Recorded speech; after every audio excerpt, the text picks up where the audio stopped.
Igreja, que a graça e a paz da parte de Deus, o nosso Pai, e do nosso Senhor e Salvador Jesus Cristo esteja com todos vocês e também com todos aqueles que vão nos acompanhar através das redes sociais. O texto da palavra do Senhor está na Epístola de Tiago, capítulo 1. Enquanto os irmãos estão procurando, convido você que não fez ainda, que possa estar se inscrevendo no meu canal do YouTube, acionando o sininho de notificações, compartilhando a mensagem e deixando o seu like. Tiago, Epístola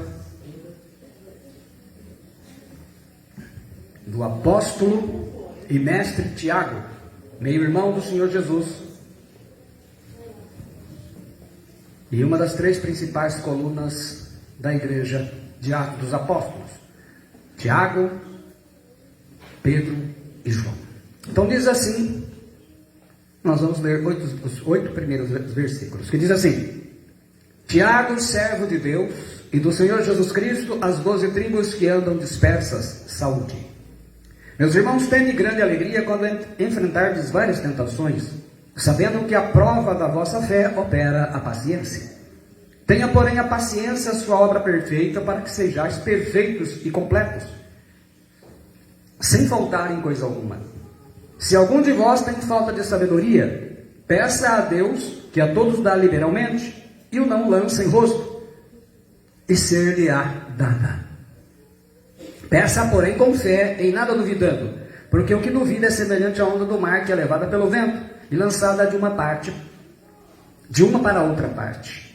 Não pense tal homem que receberá do Senhor alguma coisa. O homem de ânimo dobre é inconstante em todos os seus caminhos.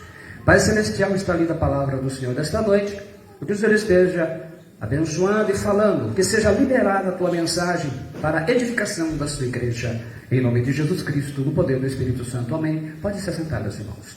O tema da mensagem desta noite: o que fazer em tempos difíceis na vida? Semana passada Deus nos deu a palavra sobre sofrimento. Deus conhece as nossas necessidades e vai nos dando as palavras conforme é necessário. Então um tema está puxando o outro. Nós ficamos um tempo falando de preparar para o arrebatamento. Agora Deus está focando a nossa travessia no vale da sombra da morte. Então, o que fazer em tempos difíceis na vida? Tempos difíceis são tempos em que estamos apavorados, ansiosos, temerosos com nossas tristezas, nossos medos, situações conflitantes, doenças, limitações físicas, seja por causa de um acidente, de uma cirurgia que você sofreu, dilemas, quer dizer, tem que tomar entre duas decisões e as duas são ruins, problemas e dificuldades financeiras. Nesse tempo não encontramos saída, não sabemos o que fazer. E isso aumenta a nossa angústia, aumenta a nossa tensão. À medida que o tempo passa e a gente não vê a solução chegar, e as coisas parecem que vão por água abaixo, o que podemos fazer em tempos difíceis na nossa vida? Tempos difíceis são tempos de aprendizado. E quando a gente aprende, como diz lá o Salmo 126, versículos 5 e 6, ele diz: os que semeiam em lágrimas cegarão com alegria.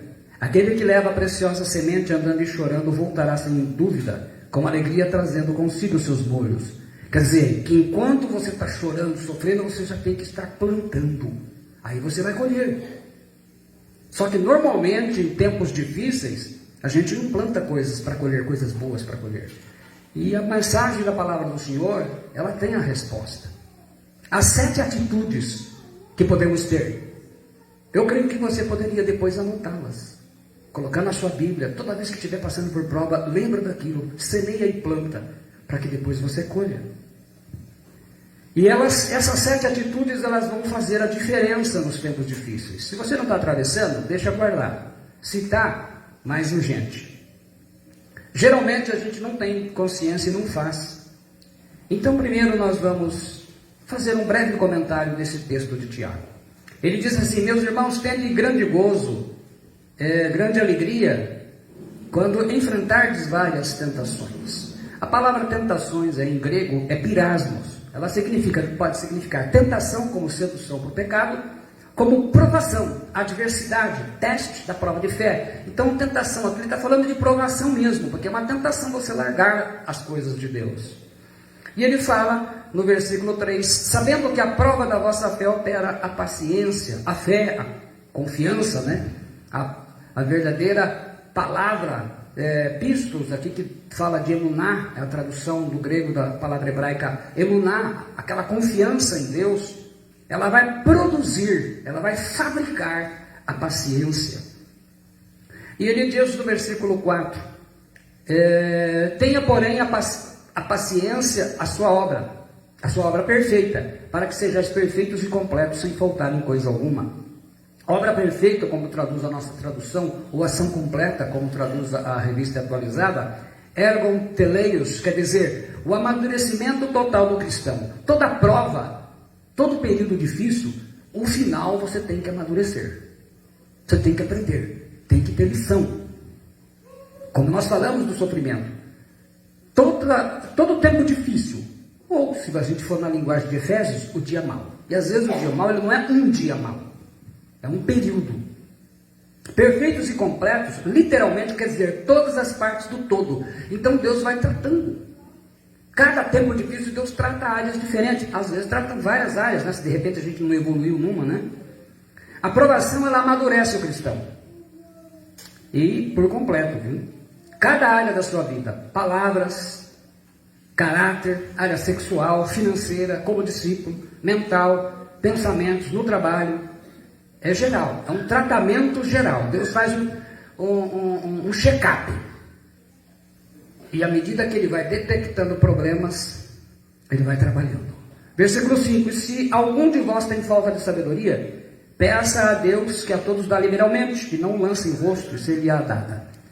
Poderíamos traduzir, eu segui a tradução aqui para facilitar, da King James atualizada, ela fala assim: se algum de vós tem falta de sabedoria, roga a Deus, que a todos concede liberalmente com grande alegria.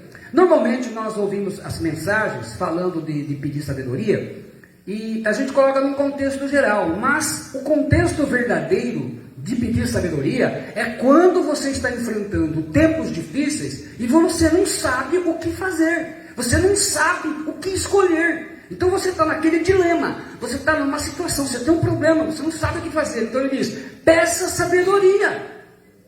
É a resposta que Deus está te dando, peça sabedoria. Ah, não sei o que fazer, Senhor, então peça sabedoria. Deus vai te dar sabedoria e você vai saber decidir. Vamos dizer assim, é como se você fosse Salomão e tivesse duas mães brigando por um filho. Olha, essa aqui matou o dela e trocou pelo meu. Você não sabe o que fazer, você não sabe qual que é a mãe. Então Deus deu o que? Sabedoria a Salomão, ele decidiu e achou quem era a mãe. Então às vezes nós estamos num dilema, você não sabe o que escolher. E parece que as duas alternativas que você tem, uma é ruim e a outra é pior. Então ele diz, peça. Ora pedindo sabedoria.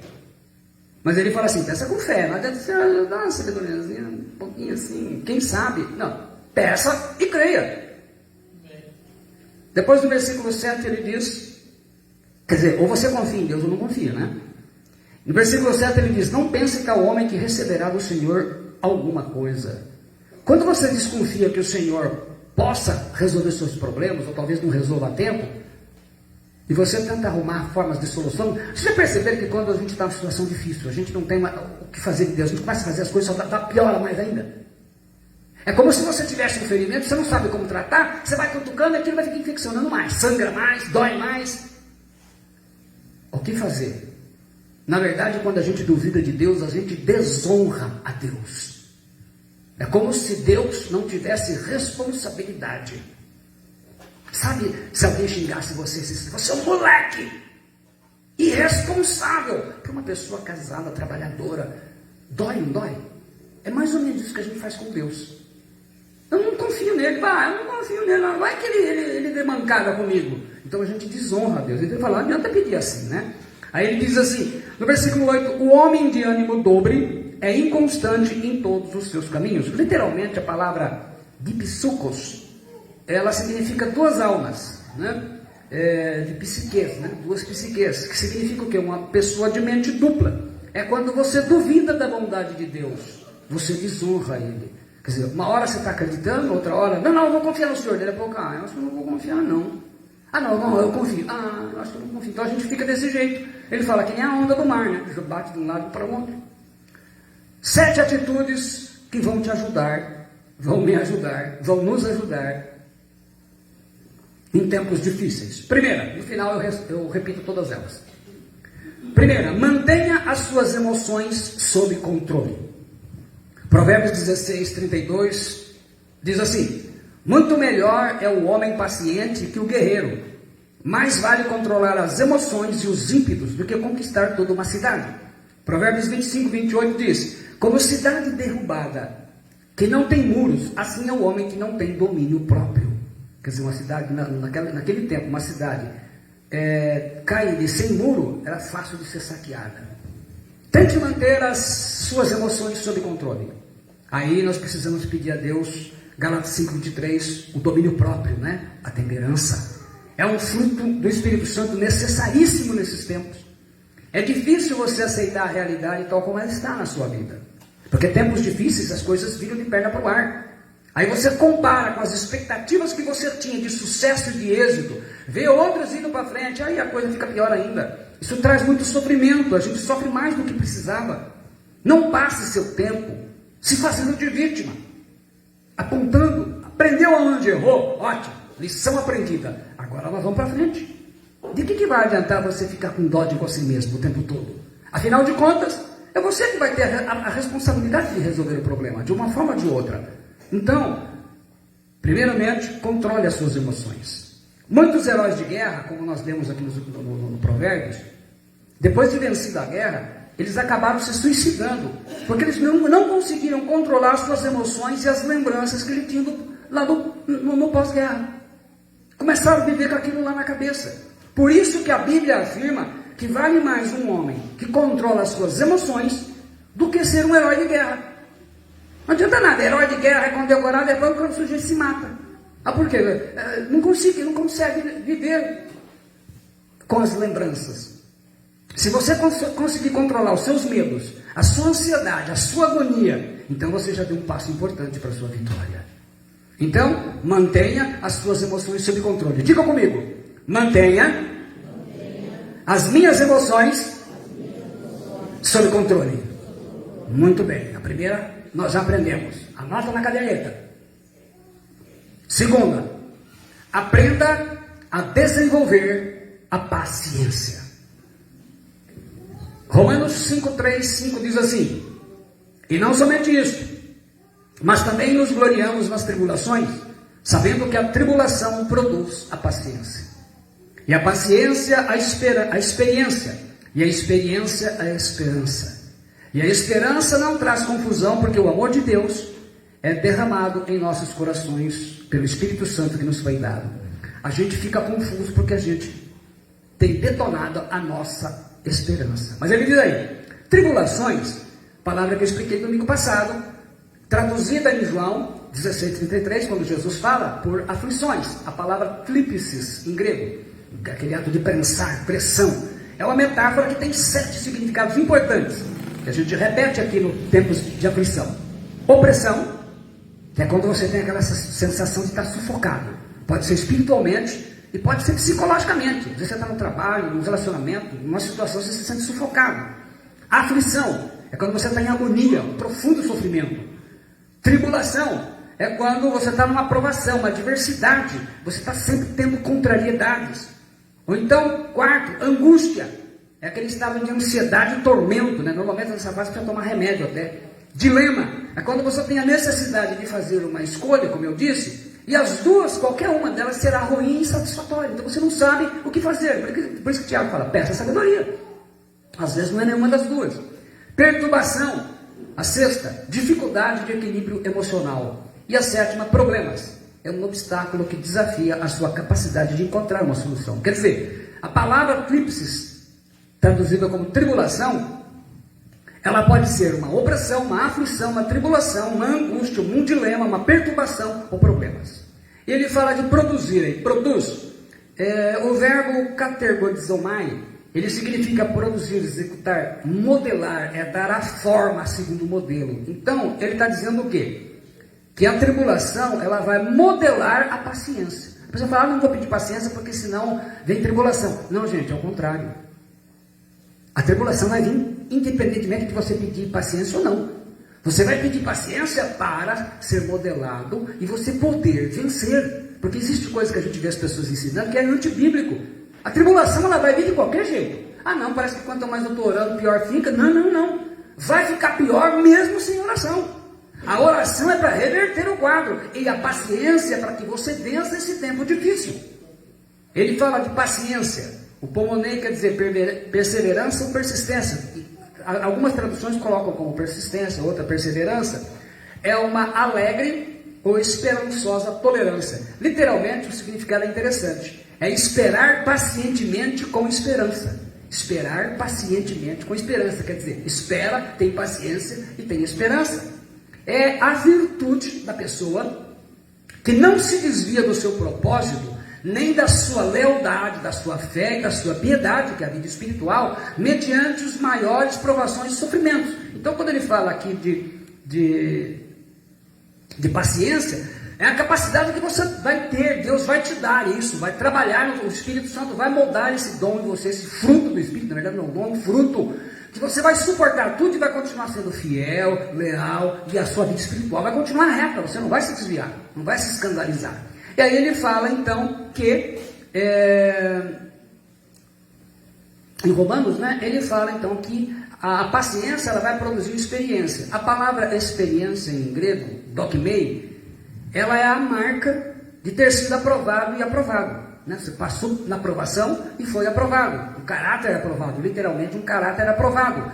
Ela é uma palavra usada para selo de qualidade. Da mesma maneira que hoje tem o ISO 9001, o ISO 14000, não tem esse selo de qualidade? Selo de qualidade de várias coisas. Então, essa experiência, esse caráter, é o selo de qualidade que você vai receber do Espírito Santo, porque você passou por aquela aprovação. Então você continua fiel, firme. E aí ele fala que ela vai produzir depois a experiência, né, o caráter moldado, aprovado, ele vai produzir a esperança. Lembra-se que nós falamos da palavra esperança, aqui é elpis, mas que ela fala de uma disposição que você tem de aguardar alguma coisa, uma coisa que vai se realizar. Em hebraico, a palavra, ela traduz a palavra tikvá, que lá em Gênesis 1:9, quando ele diz assim: disse também Deus, ajunte-se as águas debaixo dos céus num só lugar, e apareça a porção seca, e assim se fez. As águas que estavam debaixo, Deus dá ordem para se alinhar. Ele separa as águas que ficam para cima e as águas que ficam para baixo. Na nossa tradução, ajuntem-se, né, que vem do verbo cave, que é alinhamento. E eu expliquei que, se a gente observar a água, antes ela não tinha essa função. Deus deu uma função. Você olha o mar, ou o rio, quem já foi na praia, você vê o quê? A água alinhada. Como que é feito, com base que é feito o nível do pedreiro? Que mede? É com base na água. Mesmo num copo. Se eu pego o copo e mostro o copo, a água está alinhada. Eu posso virar o copo como quiser. A água continua alinhada. Então foi essa a missão dada. A palavra esperança, essa expectativa, é porque você alinha a sua maneira de pensar com a maneira de Deus. Então você faz, ela vem dessa raiz de alinhar. Então, quando o nosso caráter é aprovado, nós vamos alinhando a nossa vida com a palavra de Deus. Então estou entendendo que Deus está tratando a minha vida, Ele está me permitindo isso. Aí fala para, não gera confusão, né? Paulo fala lá em Romanos. Então a palavra confusão aí é kataskuno, quer dizer, você não vai ser humilhado pela confusão, porque ele fala de uma vergonha, uma confusão, você fica com aquela mente, meu Deus, eu estou perdido, eu não sei o que faço, fica aquele desespero. A gente vê pessoas que se dizem evangélicas, eu sou evangélico, fica naquele apavoramento. Por quê? Porque você está enfrentando tempos difíceis e você não sabe como agir. Então você perdeu essa noção. E uma das coisas que eu preciso aprender em tempos é ter paciência. Quanto mais eu vou aprendendo, se eu já comecei a controlar as minhas emoções, eu facilito o trabalho do Espírito Santo de implantar paciência na minha vida. Eu creio que a pergunta a ser feita nesse momento é: Senhor, o que eu tenho que mudar? Ou melhorar? Ou começar a praticar? Ou a voltar a praticar? Romanos 8:24, Paulo diz: porque em esperança fomos salvos. Ora, a esperança que se vê não é esperança, porque o que alguém vê, como o esperará? O Salmo 40, versículo 1 diz assim: esperei com paciência no Senhor, e Ele se inclinou para mim e ouviu o meu clamor. Nesse momento, vá fazendo o que você pode fazer. É como se despencasse todo o telhado. Você fala, meu Deus do céu, eu ficaria desapavorado, desmaiar. Você...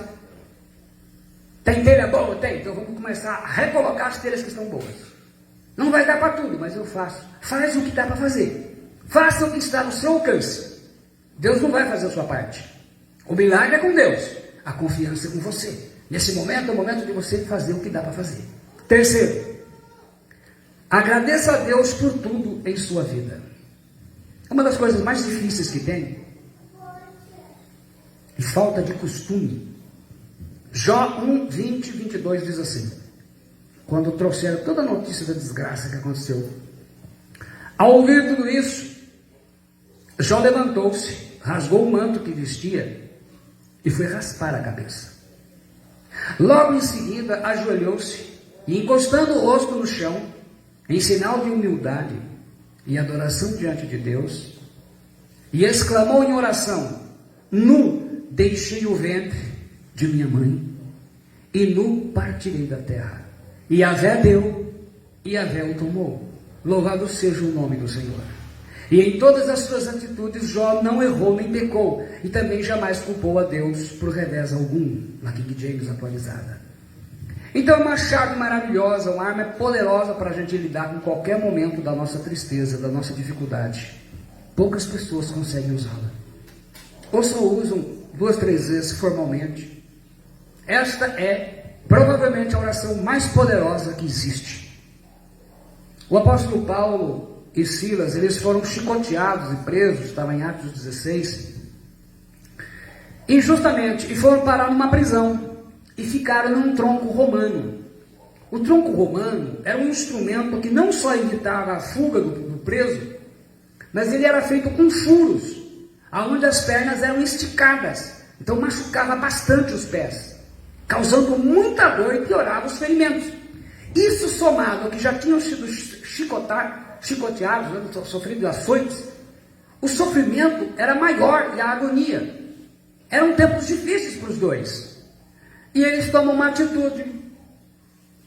Atos 16, 25 diz assim: e perto da meia-noite, perto da meia-noite, devia ser aqui, 15 para meia-noite, Paulo e Silas oravam e cantavam hinos a Deus.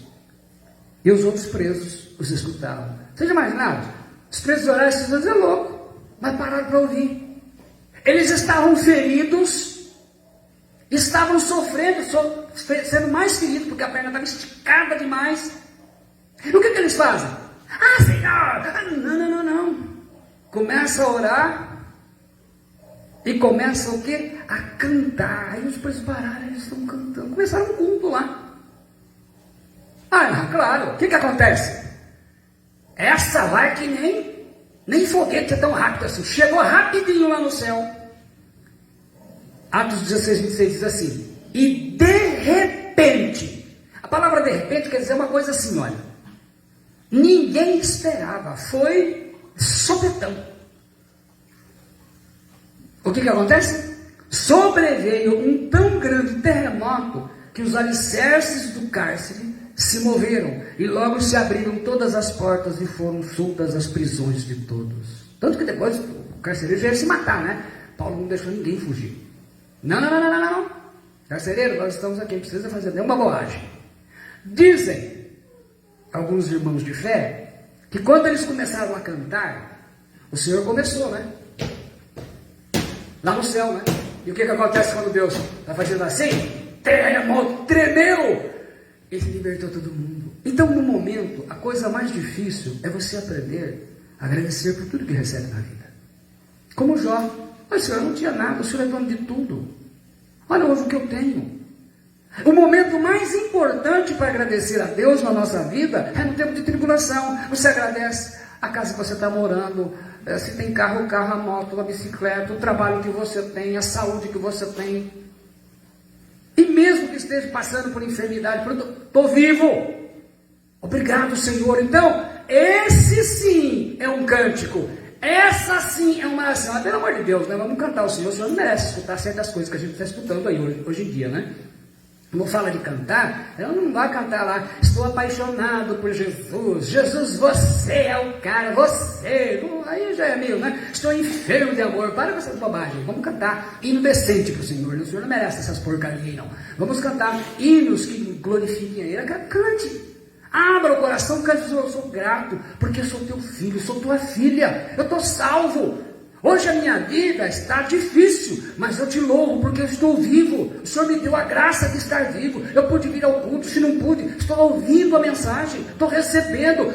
Esse é o louvor, essa é a oração. É o momento mais difícil, o melhor culto da sua vida, quando você for receber no tribunal de Cristo, for receber os galardões, ele vai falar, ó, o melhor culto seu que merece realmente alguma coisa, foi aquele dia que você foi chorando, sofrendo, cheio de dor, humilhado, pisoteado. Aquele dia você glorificou meu nome, aquele dia você cantou para mim, você bateu palmas. Aquele culto vai te dar todos esses galardões, porque é muito fácil quando você troca o carro, quando você está com a casa nova, quando o seu emprego é novo, o seu salário foi triplicado, você foi promovido. Meu irmão, qualquer um faz agradecimento, tem ímpio.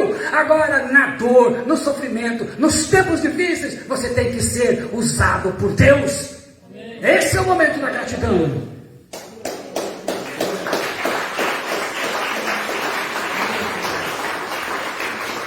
Quarta atitude, vai anotando, grava essa frase: nada dura para sempre.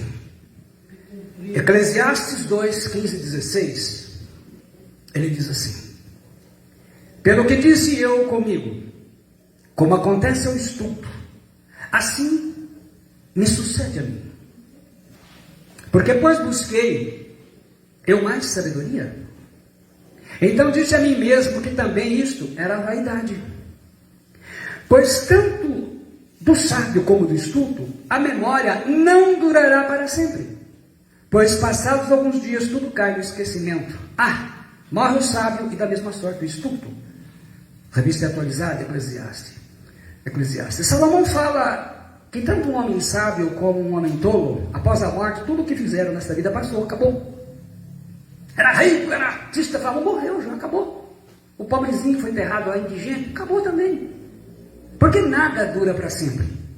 Hoje você tem tudo e é o cara. Amanhã, se morrer, tudo fica para trás. Os dinossauros, acredita-se que os dinossauros apareceram há cerca de 233 milhões de anos. E que por cerca de 167 milhões de anos eles foram o grupo animal dominante da Terra. Mas cerca de 66 milhões de anos, né, diz a ciência, não sei como é que eles chegam esses dados assim, mas enfim, vamos lá. Os dinossauros tiveram um dia mau, tempos difíceis. Um grande meteorito, estimado em cerca de 10 quilômetros de diâmetro, acertou em cheio a Terra. E é isso que aponta a enorme cratera deixada na península mexicana de Yucatán. O impacto causou um evento de extinção em massa, que matou 75% dos animais do planeta. E os dinossauros já não existem mais, porque nada dura para sempre. Por volta de 1900 a.C., o rei babilônico Hammurabi, o famoso Código de Hammurabi, ele pacificou aquela região conflitante entre os amonitas, que dizimaram os sumérios e os acadianos, e instituiu o primeiro império babilônico. Construíram os zigurates de Babel, aqueles jardins suspensos da Babilônia, em homenagem ao deus Marduk. E por séculos, inclusive no sob Nabucodonosor, que narra a Bíblia em Daniel, vangloriavam da sua glória, do seu poder, da sua riqueza, do seu tamanho. Isso é mencionado na Bíblia. Mas como profetizou o homem de Deus, profeta Jeremias, a Babilônia foi riscada do mapa e não existe mais, porque nada dura para sempre. A maior riqueza da história da humanidade, o rei africano, um negro, Mansa Musa, ou Musa I, foi a pessoa mais rica da história da humanidade. Mansa quer dizer rei, imperador. No século XIV, comandando o Império Mali, Serra Leoa, Senegal, Gâmbia, Guiné e parte do sul, do Saara Ocidental, Ele era um rei islâmico. Consta que esse rei fez uma pequena viagem a Meca. Ele levou mais de 60 mil pessoas, entre exército e pessoas. E ele chegou lá no Egito, deu uma inflação geral, porque ele começou a presentear todo mundo com ouro, dar ouro para todo mundo. Ele teria acumulado, no mínimo, o cálculo dos especialistas, no mínimo, por baixo, 15 trilhões de reais, ou seja, 15 vezes mais dinheiro do que o sul-africano Elon Musk, famoso aí, que tem 1 trilhão de reais, né, 219 bilhões de dólares. A riqueza desse rei, ele era negro, negão mesmo. Montou um império imenso. Então vocês imaginam como esse cara era respeitado. A riqueza desse rei negro acabou. E os negros na África hoje são extremamente pobres, porque nada dura para sempre. Deus criou o universo dinâmico, e por isso ele está em constante mudança. Seja uma situação feliz ou uma situação difícil, angustiante, não vai durar para sempre. A situação que está deixando você angustiado, fazendo você sofrer, ela vai passar, porque nada dura para sempre. Ouça um bom conselho, uma sabedoria. Provérbios 19:20 diz assim: presta bastante atenção aos sábios conselhos e recebe de coração a orientação. Assim alcançará a sabedoria. E é o que Deus está dizendo para você nesta noite. Então anota isso, medita, lembra disso, reflete, guarde isso no coração, na mente. Nesse tempo é um tempo de você usar isso como regra máxima. É como você que estuda, você se forma numa profissão. Se você não exercer aquilo que você aprendeu na faculdade, de nada adianta. As regras, né? Fez costura, aprendeu as medidas a ser usadas. Se não for usar, vai sair tudo errado. Fez medicina, fez fisioterapia, se não seguir o que aprendeu lá, vai matar o paciente. E como cristão, se você não seguir o que você está aprendendo, você vai sofrer 10 vezes mais. Quinto, mude o foco. Romanos 4,18 diz assim: Abraão, esperando contra a esperança, creu, para vir a ser pai de muitas nações, segundo lhe fora dito, assim será a tua descendência. Esperança aqui é perspectiva humana de ter filhos de forma natural e comum entre os humanos. Por quê? O Abraão tinha 85 anos. A sua esposa Sara tinha 75 anos. Já tinha passado a menopausa. Além de que, nos tempos de jovem, Sara era uma mulher estéril. Ela não podia ter filhos. Então veja bem, o Abraão recebeu uma promessa de que ele teria um filho através de Sara. Ele teve que crer contra a esperança, contra a realidade que via ali, a expectativa da realidade. Uma gravidez aos 75 anos não era um fato para ser aceito como normal de acontecer em 2066 a.C., o ano que nasceu Isaac. Pode ser que a situação na sua vida esteja como a de Abraão e Sara, sem esperanças aos olhos do homem. Você pode encarar tudo como uma catástrofe, um tsunami, um terremoto na sua vida e se lamentar.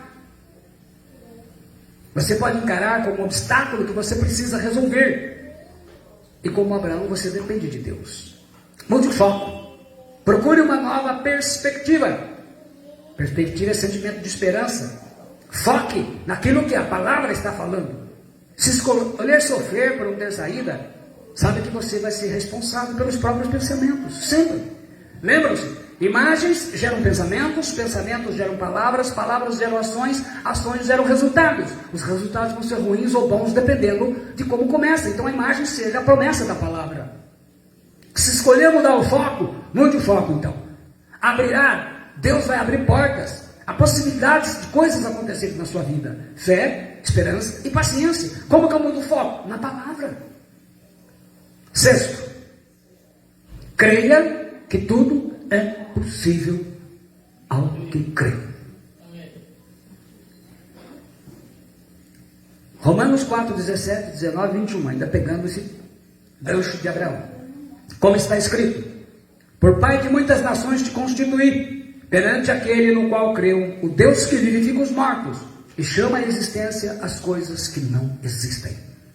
E sem enfraquecer na fé, embora levasse em conta o seu próprio corpo amortecido, sendo já de 100 anos, e a idade avançada de Sara, não duvidou por incredulidade da promessa de Deus, mas pela fé se fortaleceu. O que ele faz? Dando glória a Deus.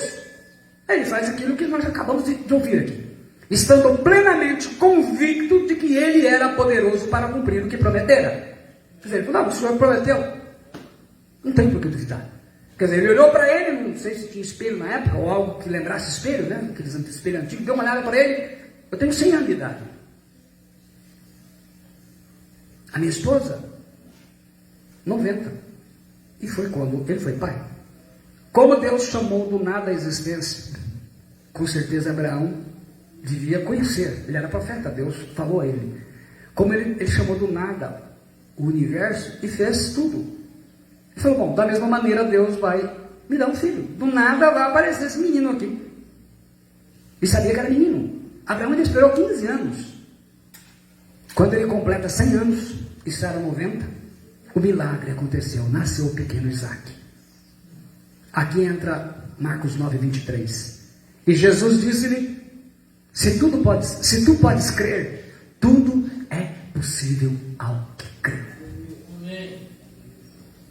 Vamos falar para você assim: ih, rapaz, não sei não, hein? Não. Tudo, Jesus disse, tudo é possível ao que crê. Por isso que ele fala: se tu podes crer, se você pode acreditar, tudo é possível a quem que acredita. Você não está pedindo nada errado. O que você está pedindo não é crime. O garoto, ele era encarregado de chegar mais cedo, todos os dias. E ele acendia então um carvão, não tinha fogãozinho bem antiquado e velho. Então, a finalidade era aquecer a sala, antes que chegasse a professora e os outros coleguinhas, os outros alunos. Então ele ia à frente, acendia o fogo, deixava aquecidinho, chegava a professora e os coleguinhas para ter a aula e já estava quentinha a sala. É muito frio nos Estados Unidos. Era uma escola rural e todos os dias o menino atendia à sua obrigação, menino exemplar. Certa manhã, porém, quando chegaram a professora e os meninos, a escola estava em chamas, pegou fogo. O garoto foi retirado inconsciente do prédio, mais morto do que vivo. Toda a parte inferior do corpo, da cintura para baixo, estava tomada por queimaduras sérias. Da sua cama, ele pôde ouvir um médico, depois que voltou do hospital, dizendo para a mãe dele que ele não tinha chances de viver. Segundo o médico, e ele escutando, seria uma bênção para esse pequeno se ele morresse. A morte para ele é um bênção, pois o fogo tinha arrasado toda a parte inferior do seu corpo. Mas o corajoso menino decidiu que ele iria viver. Tanto lutou que sobreviveu. Então, outra vez, o médico voltou lá e ele ouve o mesmo médico dizendo para sua mãe que o menino estava condenado a viver como um inválido, imprestável. Seus membros inferiores estavam inutilizados. De novo, o garoto tomou uma decisão: ele voltaria a andar, não importe o que custasse. Infelizmente, da cintura para baixo, ele não tinha controle motor. As suas pernas finas estavam ali penduradas, mas inúteis. Quando recebeu alta do hospital, sua mãe o levou para casa. Todos os dias, a mamãe, ela massageava as pernas dele. Mas ele não sentia nada. Nem sensação, nem controle, nada. Contudo, o menino não desistia. Ele queria voltar a andar. Certo dia, a mãe do garoto colocou-o numa cadeira de rodas e o levou para o quintal, para ele tomar sol. Ele ficou ali, olhando a cerca, que estava a poucos metros dele. Ele com as pernas que não mexia, uma cerca a poucos metros. O que esse menino faz? Ele se joga no chão, ele vai se arrastando pela grama até a cerca. E com muito esforço, com um esforço imenso, ele consegue se agarrar à cerca e ele consegue ficar em pé. Ele começou então a se arrastar de uma estaca após outra, ao redor do quintal. Então ele foi se arrastando, estaca por estaca, ao redor do quintal. Ele estava decidido que ele ia voltar a andar. Fez isso todos os outros dias, até que via aplainado o caminho junto à cerca, ficou lisinho. Ele queria andar, ele queria dar vida novamente para as suas pernas. Por fim, depois de muitas massagens diárias de mamãe, muita determinação e muito exercício, ele conseguiu a habilidade de ficar em pé. E aí ele consegue, então, ainda que tremendo e vacilante, ele consegue dar alguns passos vacilantes, bambos. Mas finalmente o garoto começa a andar, a caminhar. Aí ele começa andando até a escola. Aí esse garoto decidiu que ele queria correr. Ele não ia ficar só andando, ele queria correr. E ele começou correndo. E vai correndo até que ele volta, ele começa a correr. Aí ele vai para a faculdade. E ele entra na equipe de atletismo. Mais tarde, esse jovem, que ninguém esperasse que ele fosse viver, ninguém acreditava que ele jamais voltaria a andar, muito menos correr. Ele bateu o recorde mundial de velocidade numa corrida de 1 milha, no Madison Square Garden. O nome dele, Glenn Cunningham. Ele foi um atleta norte-americano, especialista em distâncias de 800 metros a 1 milha. Ele chegou a ser o corredor mais rápido do mundo na corrida distância de 1 milha. Ele conquistou medalha de prata na categoria de 1.500 metros rasos nos Jogos Olímpicos em 1936 em Berlim, na Alemanha. Aquele garoto que não podia nem viver.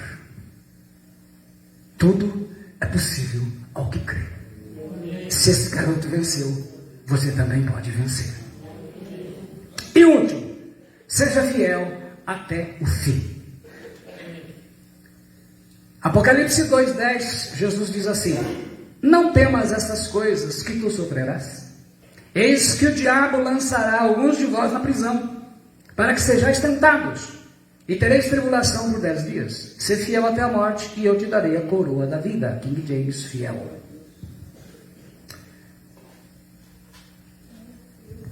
Eu posso resumir tudo que eu te falei para vocês numa só: você tem que ser fiel em tudo. Terminar o seu período de prova, você glorificar a Deus porque venceu, você tem que permanecer fiel. Hebreus 3:5 fala assim de Moisés: e Moisés era fiel em toda a casa de Deus, como servo, para testemunho das coisas que haviam de ser anunciadas. Eu vou mostrar para vocês um exemplo que ele é pouco visto, é pouco pregado, ou quando é usado não se mostra esse lado. O exemplo de fidelidade que chamou a atenção de Jesus. Marcos, Lucas também fala, Lucas 17 também narra. Marcos dá uns detalhes a mais, que ele ouviu de Pedro. Marcos 12, 41, 44, está escrito assim: assentado diante do gasofilácio, observava Jesus como o povo lançava ali o dinheiro. Ora, muitos ricos depositavam grandes quantias. Vindo, porém, uma viúva pobre, depositou 2 pequenas moedas, correspondente a 1 quadrante. E chamando os seus discípulos, disse-lhes: em verdade vos digo que esta viúva pobre depositou no gasofilácio mais do que o fizeram todos os ofertantes. Porque todos eles ofertaram do que lhes sobrava. Ela, porém, da sua pobreza, deu tudo quanto possuía, todo o seu sustento. Então o quadro é assim: a mulher era viúva. Quer dizer, ela não tinha o sustento do marido. Naquela época as mulheres não tinham emprego, que nem a gente acha hoje. Então a mulher era viúva. 2, a mulher era pobre. 3, ela deu tudo, ela deu 100% do que ela tinha. Para quê? Aquilo que ia ser usado para o sustento dela. O gasofilácio, aqui a palavra gasofilácio, eram 13 arcas em forma de trombeta, colocados na parede do átrio, no pátio das mulheres, no templo, o templo de Herodes, né, o templo judeu, onde eles colocavam as ofertas e donativos no templo. E entre as finalidades, era para ajudar as pessoas pobres. Ela dá 2 moedas, né, o lepton, uma pequena moeda de bronze, que equivalia a um quadrantes, a 4ª parte de um asse, quer dizer, que era a 10ª parte de um dracma. As moedas antigas eram assim. Quer dizer, traduzindo, o dracma como denário equivalia a um dia de trabalho. Isso daqui daria 15 minutos do dia de trabalho. Se a gente fosse pegar com base no salário mínimo, 1.212, aí dividir, mais ou menos ia dar aí próximo de R$2. Mas a gente tem que atualizar no contexto que ele fala que era para o sustento, quer dizer, era um dinheiro, ainda que fosse uma moedinha, 2 moedas insignificantes, ela conseguiria comprar coisas para comer. Então vamos tentar colocar um valorzinho razoável, uns R$50, porque eu acredito que com R$50, a pessoa vai ao mercado, ela consegue comprar lá 2 quilos de arroz, 2 de feijão, uma lata de óleo, um tempero. Talvez se o arrozinho tiver em promoção, ela consiga ajustar e pegar uma batatinha, né? Era isso. Essa cena, ela produziu uma profundidade no Senhor Jesus, de mostrar aquilo para os discípulos deles em brilho. Veja bem, se fosse nos dias de hoje, seria um auê. Como que Jesus não interrompeu essa mulher? Porque tinha que impedir essa mulher de dar essas moedas, e tinha que pegar dar mais moeda para ela, e tinha que levar para fazer compra. Mas Jesus não estava mostrando isso. Ele quis mostrar o seguinte: nem o desamparo da viuvez, um tempo difícil, nem a sua pobreza extrema, situação difícil, nem o risco de passar fome, foi um sacrifício. Tiraram a fidelidade dessa pobre viúva. Ela era uma mulher fiel a Deus. O que eu quero que vocês olhem aqui é a fidelidade. Ela chegou numa situação de extremidade, mas ela não deixou de ser fiel. E Jesus veio e fala: dar e fazer quando você tem sobejante. É fácil para quem tem coração para dar alguma coisa. Então os ricos estavam, claro. O sujeito tem, imagina o Elon Musk chegar aqui e colocar R$10 mil no gasofilácio. O que é R$10 mil para um cara que tem R$1 trilhão? Ele nem consegue sentir falta disso. Agora dá R$10 para quem tem R$10. Então ele mostra o que? A questão da fidelidade. Jesus fala em Lucas 16:10, quem é fiel no pouco, também é fiel no muito. E quem é injusto no pouco, também é injusto no muito. Então a fidelidade não depende da quantidade, é do caráter. Provérbios 28:20 diz assim: o homem fiel será acumulado de bênçãos, mas o que se apressa a enriquecer não passará sem castigo. Você só conseguirá permanecer fiel se o seu alimento for a palavra de Deus. Por isso que de toda dessa 7 você tem que entender a importância da palavra de Deus. Salmo 119,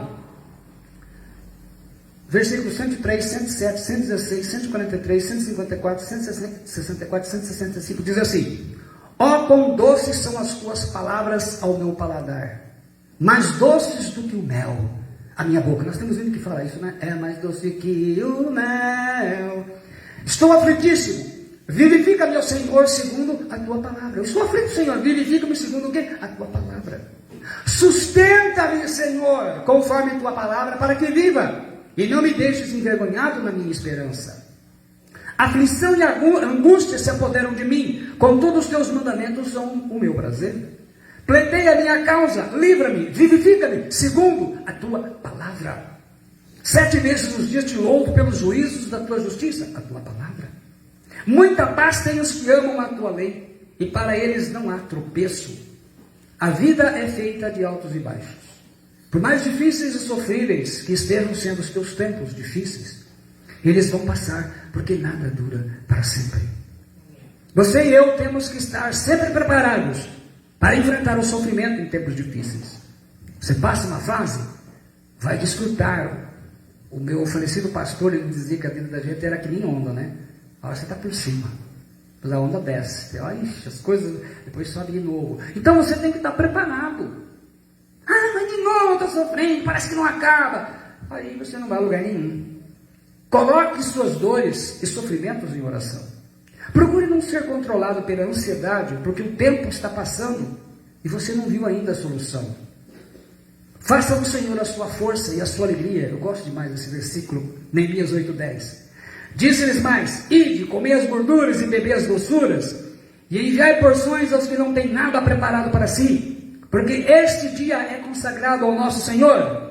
Portanto, não vos entristeçais. Aí ele diz: porque a alegria do Senhor é a vossa força. Então, que a alegria do Senhor seja a tua força. Receba a alegria do Senhor Jesus como sendo a tua força. Mas que essa força que você precisa, essa alegria, ela venha do Senhor. Para encerrar, eu vou resumir, mas eu preciso te dizer uma coisa. Existem 4 tipos de pessoas que vocês vão conhecer nos tempos difíceis. Aprendam a lidar com elas. O primeiro tipo são as pessoas que te ajudaram nos tempos difíceis, nem que seja apenas com palavras. O segundo tipo são as pessoas que te colocaram nos tempos difíceis, porque muitos tempos difíceis são as pessoas que arrumam um jeito de colocar a gente, puxa o tapete mesmo. O terceiro tipo são as pessoas que te abandonaram nos tempos difíceis, viraram as costas. E o último tipo, pessoas que não se importaram com você nos tempos difíceis. Então, pessoas que te ajudaram, que te colocaram, te abandonaram e não se importaram. As outras 3 de baixo, esquece. Guarda no coração sempre e seja grato àquelas que te ajudaram, aquelas que te deram uma palavra de direção. Então, anota aí 7 atitudes em tempos difíceis na sua vida. Mantenha as suas emoções sob controle, aprenda a desenvolver a paciência, agradeça a Deus por tudo em sua vida, nada dura para sempre, mude o foco, creia que tudo é possível e seja fiel até o fim. Pai Celestial, está entregue a tua palavra, entregue a sua mensagem, que o Senhor esteja abençoando e fortalecendo a todas as pessoas que estão passando por tribulações, por provações difíceis, e que essa mensagem, com essa palavra, traga vida e renove a sua esperança. Em nome de Jesus Cristo, ao Senhor seja toda a honra e toda a glória, em nome de Jesus e no poder do Espírito Santo. Amém.